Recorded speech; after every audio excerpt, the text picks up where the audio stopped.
L'aménagement du territoire, entendu comme notre participation à la cohésion territoriale, est au cœur de la promesse postale hier, aujourd'hui et demain, puisque notre promesse postale, c'est de rendre des services pour tous, partout et tous les jours.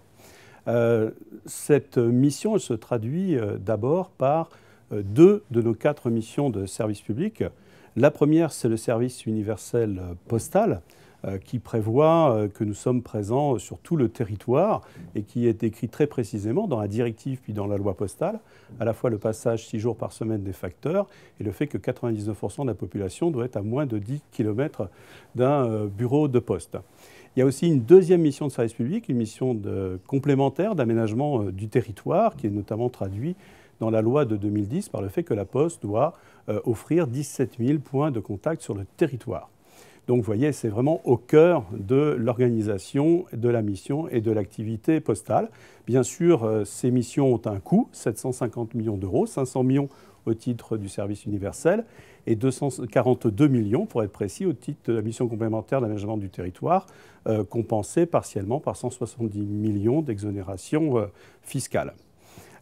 Ces missions d'aménagement du territoire, dans leur forme classique, présentielle, nationale, régulée, sont bien sûr questionnées par la révolution numérique, à la fois qui remet en cause leur utilité, on le voit à travers la baisse de la fréquentation des bureaux de poste, et qui remet en cause aussi leur soutenabilité, puisque avec la baisse des volumes du courrier, le financement du service universel est bien sûr plus difficile.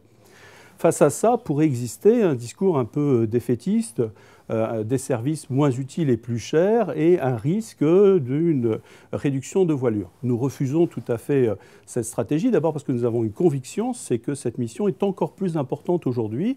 La révolution numérique crée un besoin de proximité, crée un besoin de présence physique, crée un besoin de poste que nous pensons croissant et que nous entendons bien sûr tenir.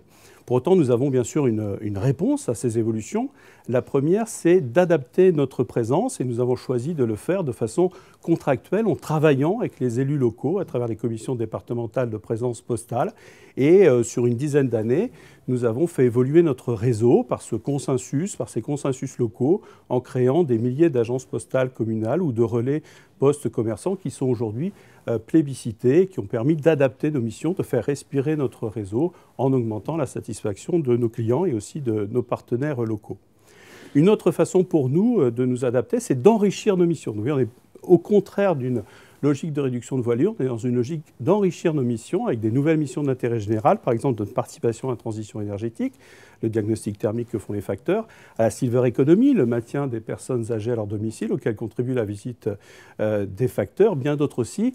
Les maisons de services au public, nous venons d'en ouvrir 150, nous en aurons ouvert 500 avant la fin de l'année 2016. C'est un engagement très fort de notre président Philippe Val. Vous voyez, nous sommes dans cette optique d'une approche contemporaine de notre mission d'aménagement du territoire, d'une approche d'enrichissement, d'une approche aussi de proposer de nouveaux modèles. Voilà, c'est l'optique que nous avons choisie. Il faut que l'aménagement du territoire évolue, il faut qu'il réponde aux besoins d'aujourd'hui et nous sommes convaincus que c'est par cette approche contractuelle, par ce dialogue local que nous réussirons.